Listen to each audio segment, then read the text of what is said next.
voulu, d'autres tombent à la ronde, mais mon cœur n'oubliera pas celui-là. La la la la la la la la la la la la la la la la la.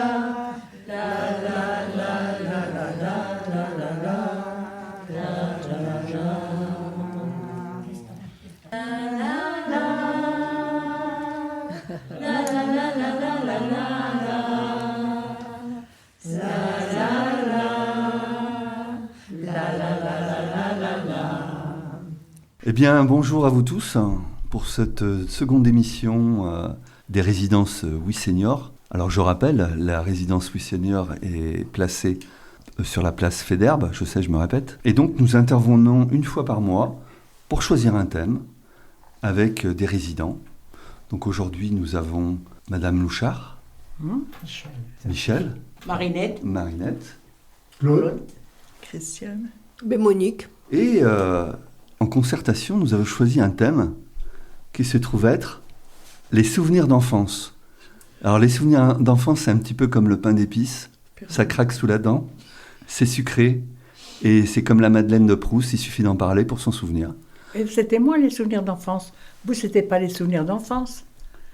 Qu'est-ce que c'était, vous? Je ne sais plus, vous me posez des questions, je ne sais plus rien. C'était les Moi, souvenirs j'oublie d'enfance. tout. Si, c'est tout des souvenirs. C'était les souvenirs d'enfance aussi. Ah oui. Les souvenirs d'enfance. Oui. Je ne sais plus Je vais de quoi vous j'ai laisser parlé. commencer peut-être. Oui, allez. Moi, j'ai eu une enfance très heureuse.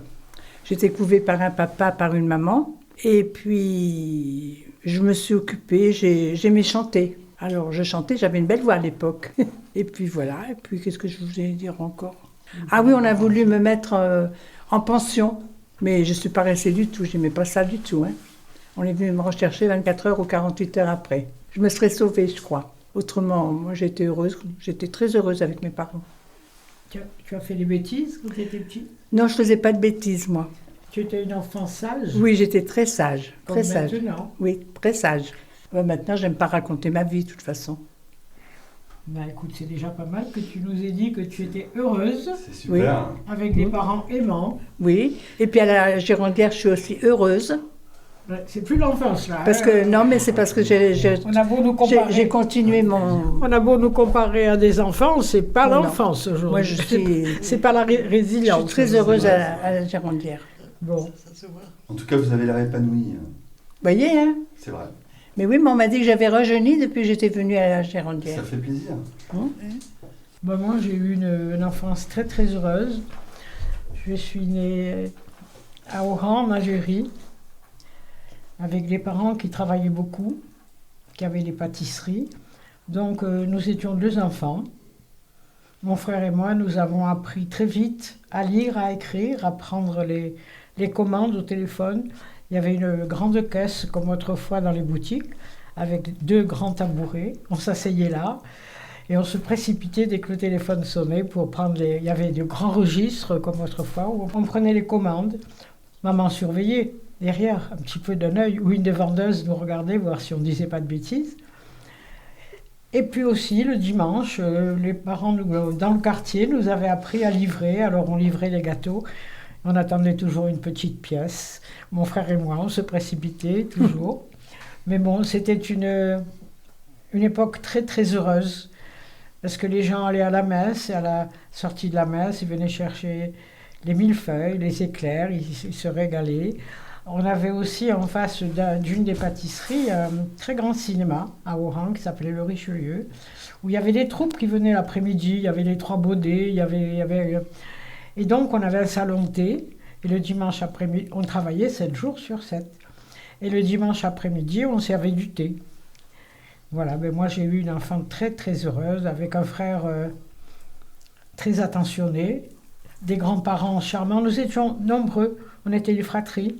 On allait souvent chez les grands-parents, dans un lieu qui s'appelait Canastel, en bord de côte. Oran, c'était sur la Méditerranée. Et voilà, je suis très très heureuse d'être née dans cette famille. Et d'avoir pu continuer ma vie, d'avoir 3 enfants, 4 petits-enfants et 2 arrière-petites-filles. Actuellement, je suis à la résidence senior pour raison de sécurité. Et j'y suis très bien, je m'habitue, il n'y a pas très longtemps que j'y suis, mais je fais des connaissances et je suis très très heureuse d'être là.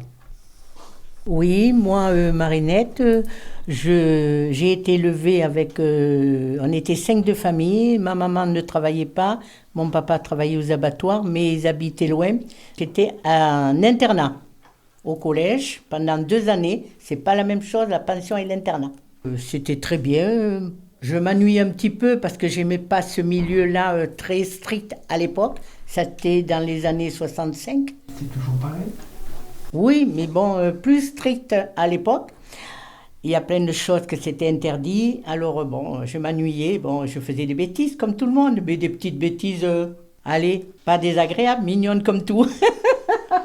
Et après, par la suite, après, j'ai été la dernière année, j'étais externe. Et après, je me suis mis à travailler à l'usine de confection et ma vie a continué. L'usine de confection a fermé quand tous les magasins ont fermé. Et c'est là où je suis rentrée à l'hôpital en 78 et que ma vie a continué. Voilà. Mais sinon, c'était une bonne enfance. Moi, c'est Claude. Bon, mon enfance, elle est très, très simple. On est une fratrie de 6 garçons. Mon grand-père, mon père et mes 3 frères et moi. Pas de femme à la maison, c'est ce qui nous a manqué le plus, peut-être, aux enfants. Mais bon, on a vécu ce qu'on a vécu. Mon père partait travailler le matin de bonne heure. Et nous, on allait à l'école, et puis on faisait des bêtises, et puis voilà. Et on a vécu comme ça de notre arrivée d'Alger, donc en octobre 62, jusqu'à aujourd'hui. Je fais toujours des bêtises. Hein. Oui. Quand on... Voilà, donc il n'y a rien eu de spécial. La vie en Algérie, je ne l'ai pas beaucoup connue puisque mes parents ont divorcé. Donc au début, j'étais avec ma mère à Autun. Et après, quand mon père est venu nous rechercher, mon petit frère et moi, il nous a ramenés en Algérie entre 60 et 61. Et on y est resté jusqu'à l'indépendance. On est parti en octobre 62. Et puis voilà. Et au début, c'était pas facile parce que mon père n'avait pas de travail en France. On écoute bien tous les rapatriés qui se sont foutus à la baille à Marseille, sur le port de Marseille. Donc on le sait, tout ça, on le sait très bien. Et voilà. Et donc, arrivé à un stade... Mon père a réussi à trouver du boulot comme il était météorologiste, donc à la météorologie à Paris. Et voilà. Et ensuite, la vie a continué. Et puis, je me suis marié, j'ai eu 5 enfants et j'ai 10 petits-enfants. Moi, je vous bats. Eh oui. Je suis pas encore arrière-grand-père. Moi non plus. Voilà. Merci. Où est-ce que tu es né en Algérie? À Bab el Oued. Oh, je connais Bab el Oued. Ouais, moi, je suis né à l'hôpital des 3 horloges. Oui. Ah oui. Et moi, j'étais un petit stade qu'il y avait là. Comment ça s'appelait? Oh. Je me rappelle plus. Je ne me souviens plus, ça fait ça 63 ans. Ouais. Moi, la seule chose que je me rappelle quand j'étais en Algérie, c'est que je balançais les serpillères sur les militaires français qui passaient en dessous, ou alors on leur balançait on avait une sorte de pigeonnier en dessous les fenêtres, on chopait les œufs, on leur balançait sur la tronche. Oui, je me rappelle de ça. On était vers la poste d'Alger. J'ai bien connu la avenue poste d'Alger. Pasteur. C'est là où il y a eu le plus d'événements. Oui. Voilà, au monument, on allait au monument aux morts, souvent dans le square où il y a le monument aux morts. Et même, une fois, on a appris une nouvelle, je ne sais pas si c'est vrai, si ça a été dit, qu'après l'indépendance, les Algériens ont rebaptisé toutes les rues. Et de la rue Anatole-France, c'est passé la rue Anatole-Algérie. Et nous, on manifestait. Ah, je sais, non. Ah, je sais pas, c'est un ancien qui revenait d'Algérie qui nous a raconté ça. Est-ce qu'ils ont changé en nom arabe, mais pas... Ouais, oui, mais bon, après, Anatole, ils l'ont mis en algérien. Moi, je me rappelle, On criait Algérie française, Algérie française. Je me rappelle bien de ça. Je me rappelle où je travaillais, les travaux souterrains. On avait une grande banderole et on avait été défilés. Il y a longtemps. Ouais. Et oui. Mon enfance, je l'ai partagée avec ma sœur jumelle parce que j'ai une sœur jumelle. Mais on a des caractères diamétralement opposés. Par contre, celle qui causait des soucis à mes parents, c'était pas ma sœur jumelle, c'était moi. J'ai pas beaucoup changé. Ma sœur jumelle, elle était toujours dans son coin avec ses poupées, ses petits habits de poupée, tout ça. Elle était là, elle bougeait plus. Elle s'installait le matin, puis elle allait se coucher le soir. Alors que moi, on était toujours en train de me chercher. Elle est encore passée où, la grande? J'étais la grande parce que j'étais plus grande que ma jumelle. Et puis après, les choses... J'ai été séparée très vite de ma sœur jumelle à l'entrée à l'école parce que j'ai pas fait de cours préparatoires. Je suis rentrée tout de suite au cours élémentaire parce que je savais déjà lire et calculer, écrire et calculer. Donc on m'a dit allez hop, ce qui fait qu'on n'a jamais partagé l'école ensemble, ma sœur et moi. Voilà. Et elle est restée moins longtemps que moi à l'école. C'est-à-dire que dans nos différents caractères, il y en avait une qui était manuelle, alors que moi je ne sais pas coudre un bouton, et l'autre qui travaillait un peu plus avec sa tête, enfin ce qu'elle en avait. Voilà, j'ai été très bonne élève. J'étais bachelière à 16 ans. Oh, c'est bien. Et voilà. Moi, 18. Bon, pas du tout. Donc c'est à peu près tout. Qu'est-ce que j'ai d'autre à dire? Non, mais j'ai eu une enfance qui était heureuse parce que mon frère et mes sœurs ont toujours dit que j'étais la chouchou de papa. Et je dois avouer que c'est vrai que quand je lui demandais quelque chose, il disait pas non. Alors est-ce qu'il n'osait pas me dire non ou est-ce que... Ça, c'était tous les papas avec leurs filles. Hein. Oui, mais il en avait 4 filles. Ah oui. 4 filles et un garçon. Mes sœurs, quand elles voulaient quelque chose, elles venaient me voir moi. Et elles disaient, tu peux demander à papa si... Alors ça dépendait si elles avaient quelque chose, un chocolat par exemple à me donner, je le faisais. Si elles n'avaient rien à me donner, elles allaient se faire boire. Oh. Marchandage. Mais c'est comme ça entre frères et sœurs. On ne se fait pas de cadeaux, il ne faut pas croire. En vieillissant, oui, mais pas quand on est jeune. Moi, je ne suis pas d'accord, parce que nous, on était 5 de famille, et quand on avait besoin de quelqu'un, de l'un ou de l'autre, de plus jeune ou plus vieux, on s'est tout le temps plus ou moins aidé pour n'importe quoi. Pour faire des bêtises, on était ensemble. Pour pas en faire, on n'était pas ensemble aussi. Oui, ah non, on s'entendait très bien pour ça. Oui, mais quand je dis on se fait pas de cadeaux, c'est entre nous. Entre nous, tu veux dire avec ta sœur? Oui. Oui, eh bien, moi avec mes frères, c'est pas qu'on ne se faisait pas de cadeaux, mais bon, on s'entendait bien, mais jamais on était, pour ainsi dire, opposés. C'est tout le temps, même encore. Encore, c'est encore même pire en grandissant. C'est bien. Et toutes les familles ne sont pas... Oui, non, mais oui. Chaque famille est différente. Oui.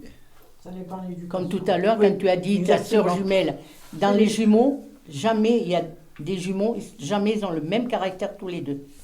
Heureusement. Ça dépend. Pour les pauvres parents. L'éducation, c'est un problème d'éducation. Oui, mais bon, je crois pas. Là, l'éducation, Non, parce que mon père et mes parents nous éduquaient de la même façon. Oui, mais je crois pas. Donc, je ne sais pas si ça peut jouer avec l'éducation. Oui, il y en a toujours qui prennent des chemins de traverse, tu sais, quand tu as pris des... Mais bon, pour réussir, puisque tu as très très bien réussi. Mais on était éduqués de la même façon l'une et l'autre. Oui, non, mais parce qu'il y a un problème de caractère. Peut-être un peu de jalousie, et de consentiment. Moi, j'ai jamais été jalouse de ma sœur. D'accord. J'avais aucune raison. Non, mais tu sais, la jalousie, on est jaloux. J'étais plus prétentieuse par rapport à elle. J'aimais bien faire remarquer les choses que je faisais mieux qu'elle. Ben oui, c'est pour ça que vous étiez comme ça. J'ai pas beaucoup changé à ce niveau. Tu l'as provoqué. Oui, j'ai pas. Et c'est pour ça que quelquefois elle était contre. Oui, j'ai pas beaucoup changé. J'aime bien provoquer les gens. Voilà. Et je suis sincère. C'est à moi. Bon, alors les souvenirs d'enfance. Moi, je suis dans un milieu où j'étais très bien élevée, j'étais très gâtée. Puis j'avais une grand-mère qui s'occupait beaucoup de moi. Nous partions beaucoup en vacances. Et alors, on allait beaucoup à Chagnac. C'est une amie d'enfance de ma grand-mère, parce que ma grand-mère avait perdu mon grand-père à la guerre de 14. Et cette personne, Chagnac, c'était une amie d'enfance, c'était une demoiselle qui s'occupait de la cantine scolaire. Elle avait beaucoup de gens en vacances. Bon. Et alors, tous les soirs, elle avait des moutons. On allait garder les moutons, on se retrouvait avec tout le village et on chantait. On chantait Étoile des Neiges, on chantait... Voilà. Mais moi, j'ai eu une enfance très gâtée, très... Faut pas que je me peigne, voilà. C'est un souvenir d'enfance et ça reste beaucoup dans ma mémoire. Voilà. Finalement, on a tous été heureux dans notre enfance. Oui. On a eu la chance, oui. Ouais, D'avoir deux parents. Les temps changent. Je pense que c'était l'époque où, à cette époque-là, plus ou moins, on était heureux. C'était les parents qui nous élevaient, c'était pas nous qui élevions nos parents. On n'osait rien dire. C'est les parents qu'on disait ça à l'enfant. On obéissait, c'est pas comme maintenant que l'enfant, la plupart du temps... L'enfant est devenu roi, mais ce qu'il y a, c'est que... Ça dépend les enfants, hein. Ça dépend de... C'est une question de caractère, on va dire. Exactement, oui. Voilà. Oui. Et puis, bon, vous avez des enfants qui... Vous avez des enfants qui sont plutôt passifs et Oui. puis d'autres qui sont en pleine rébellion. Voilà.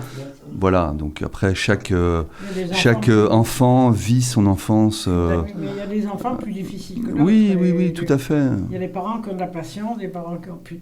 À l'époque, les parents avaient du travail. C'est vrai. Il y avait pas... Alors, et souvent, les mamans, pas Ils chez moi, travaillaient mais pas. restaient à la maison. Ah ben oui. Donc, à 4h30,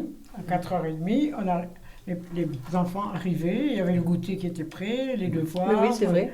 etc. Moi, C'était- j'ai fait ça c'était avec pas mes du- propres enfants après. Je leur ai fait faire des dictées jusqu'en 3e. J'ai refait C'était pas du tout la même chose, hein, la J'ai famille. refait de l'anglais, j'ai refait du latin, j'ai refait tout un tas de Et choses. les enfants, comme la maman, écoutaient le papa.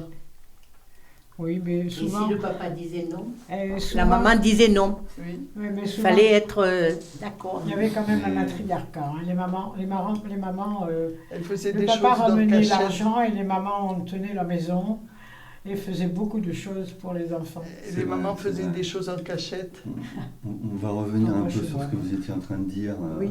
J'ai été très choyée, très gâtée. Bon, oui, alors quand on allait à Chagnac, la demoiselle, là, son frère était maire du village. Et elle recevait beaucoup de repas, on se retrouvait à plusieurs familles, tout ça, c'était très intéressant. Et alors, bon, moi, je suis allée à Sainte-Marthe après. Quand j'ai fait mes études, je suis allée à Sainte-Marthe, parce que mes parents étaient très pratiquants, voilà, ça c'est autre chose. J'ai élevé dans ce milieu catholique aussi, vous voyez, tout ça. Et après, j'ai été en pension pendant 5 ans. Dans une école, alors c'est fait comme madame, moi je m'ennuyais là, en pension, je me suis portée très mal. J'étais la plus jeune de la classe, là. Je n'ai qu'un frère, qui est plus jeune que moi, mais qui était beaucoup plus... Comme je peux citer une chose, vous voyez, à l'époque, je suis Saint-Georges-Périgueux, hein, il n'y avait pas beaucoup de voitures dans la rue.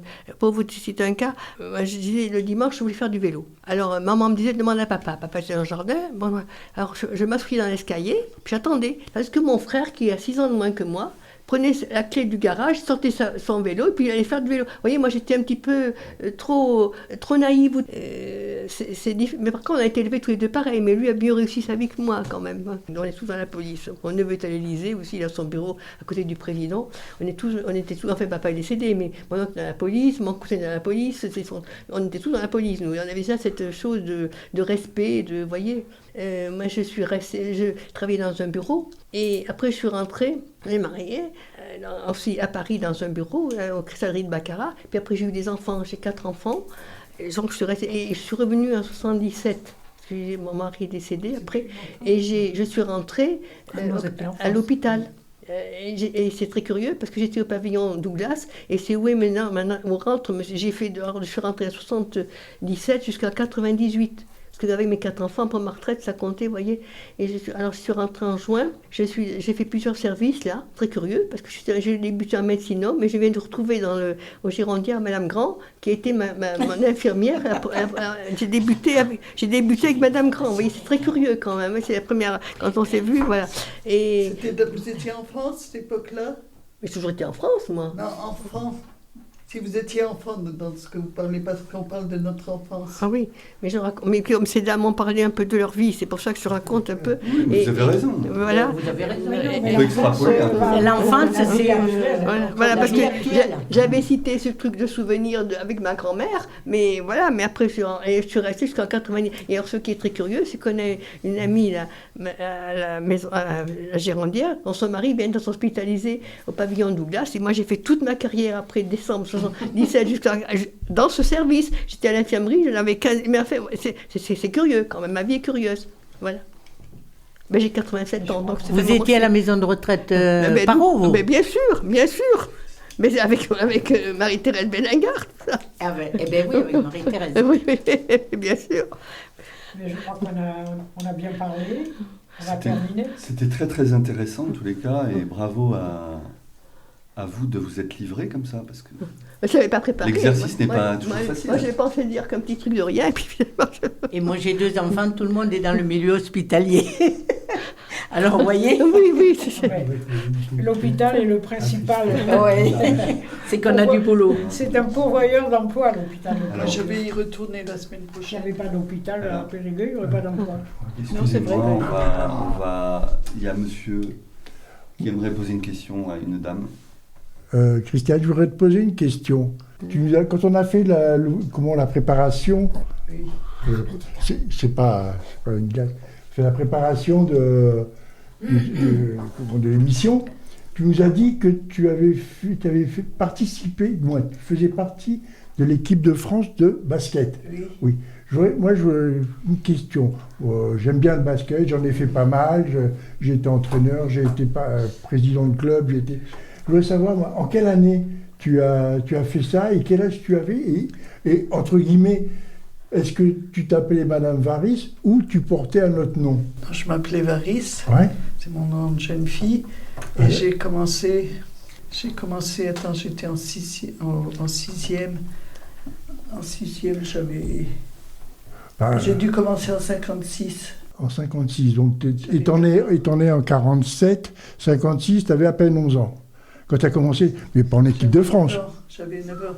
Non, en équipe de France, je suis rentrée quand j'étais en équipe de France et sport quand j'étais cadette. Et après, je suis rentrée en équipe de France. Parce qu'il faut voir la majorité. On a une belle sportive avec nous, hein. La majorité, Très très belle sportive. Non, mais Il c'est ne fallait pas être majeur.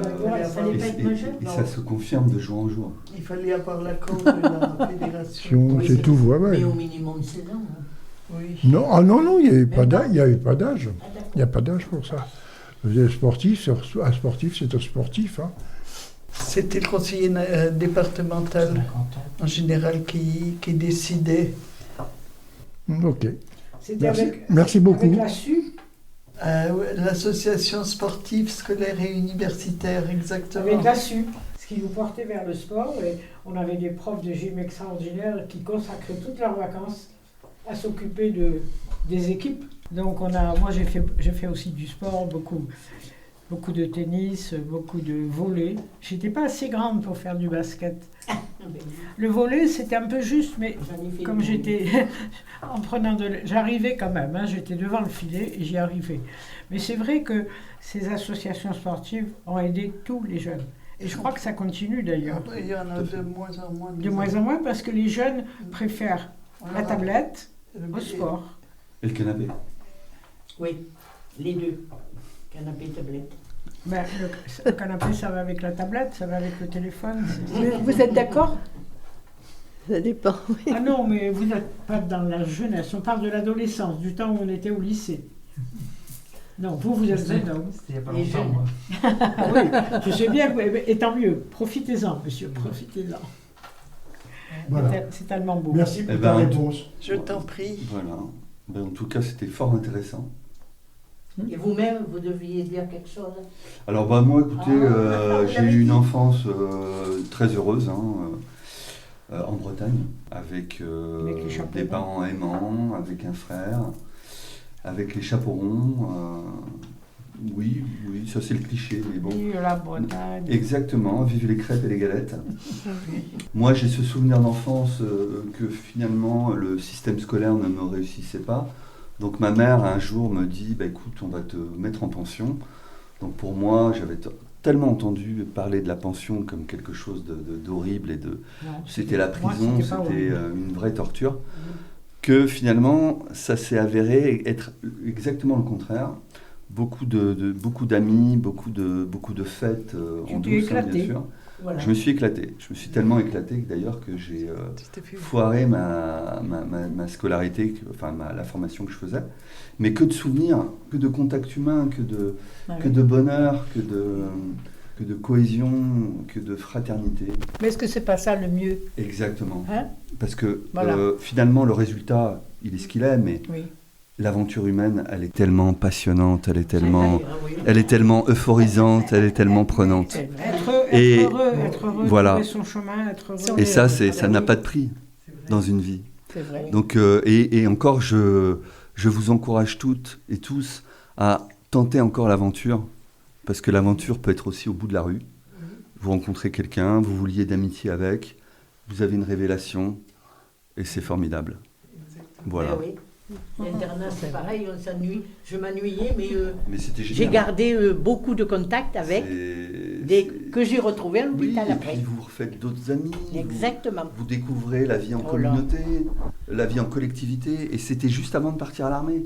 Enfin, quelques années après, mais déjà vous avez un aperçu de la vie en communauté. De la vie en Exactement. communauté. Des règles, du respect de l'autre, Ah oui. parce que voilà ce qui manque à notre société. Faire son lit Je au carré vais tous pas les polémiquer, mais Hein? le respect de chacun, l'écoute, Oui. le respect, la tolérance, et franchement, ça c'est des vraies valeurs. Avant tout, c'est la discipline. La discipline. C'est la discipline parce que ça n'existe plus, le service militaire. Mais j'ai eu un fils. Ça va revenir. Hein. Il le remet, il paraît. J'ai eu un fils. Quand il a fait ses 18 mois, je pensais que c'était plus le même. Eh Il oui. était revenu, il s'occupait de ses affaires, il laissait plus les affaires de football. Mon dans fils, un coin, il c'était la avait dernière ses- fois. Il a fait son service militaire, mais c'était Les dernières. les derniers. Et, donc voilà, et la pension est extraordinaire, à tel point que beaucoup de mes amis rentraient chez eux le week-end, et nous, avec d'autres amis, on restait. On n'avait pas franchement envie de rentrer. Alors, pas parce que on n'avait pas envie de voir notre mère ou nos parents, mais c'est parce qu'on était bien, on n'avait pas envie de se bien quitter. ensemble, Voilà. Et voilà. Il y a de Et, la distance aussi, il y a de la distance. et puis en plus, on était à la campagne, parce qu'on était dans une pension rurale. Moi, je préparais à l'époque un examen agricole. Et donc, voilà, je découvrais une autre façon de vivre. J'arrivais de la ville. On allait chercher le lait à la ferme, les œufs. Non, c'était extraordinaire. Ah bah moi j'ai C'était connu ça. ça aussi, qu'on allait chercher les œufs et le lait à la ferme avec son petit bidon. Avec Le lait dans le- le petit pot de lait. Et avec Perrette et le pot au lait. Oui. Le pot au lait. Et puis on buvait, moi je l'ai fait, j'ai bu le lait au pied de la vache. Donc voilà, Ça donc dépend c'était où très tu riche. habitais. On a eu tous une enfance heureuse. J'ai Hein. grimpé sur les vaches, c'est plus difficile que sur le cheval. Ah, vous faisiez du rodéo?